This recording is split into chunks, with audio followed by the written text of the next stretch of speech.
अहिले जहाँ आर्टिफिशियल इन्टेलिजेन्सले मानिसले गर्ने कार्यहरूलाई स्वचालित बनाएको र च्याट जीपीटी जस्तो शक्तिशाली एआई च्याटबट छ्यापछ्याप्ती प्रयोग भइरहेको बेला एक आश्चर्यजनक कदम चर्चामा आएको छ।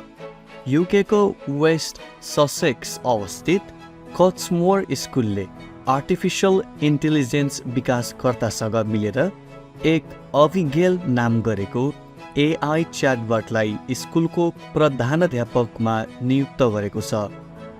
यो टेक्नोलोजीले च्याट जीपीटी र अनलाइन एआई सेवाको जस्तै काम गर्ने र जब प्रयोगकर्ताहरूले प्रश्नहरू टाइप गर्छन् तिनीहरूलाई च्याटबटको एल्गोरिदमद्वारा जवाफ दिने काम गर्छ।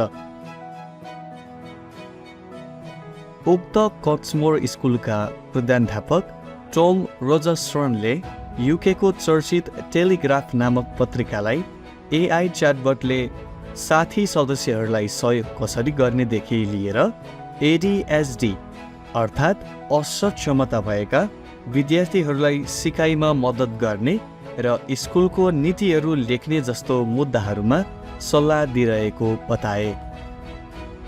हाम्रो भिडियो तपाईलाई कस्तो लाग्यो? सुझाव तथा प्रतिक्रिया दिन नभुल्नुहोला। यस्तै रोचक र जानकारीमूलक भिडियो हेर्नका लागि हाम्रो वाउ फ्याक्ट्स नेपाली च्यानललाई सब्स्क्राइब गर्नुहोला।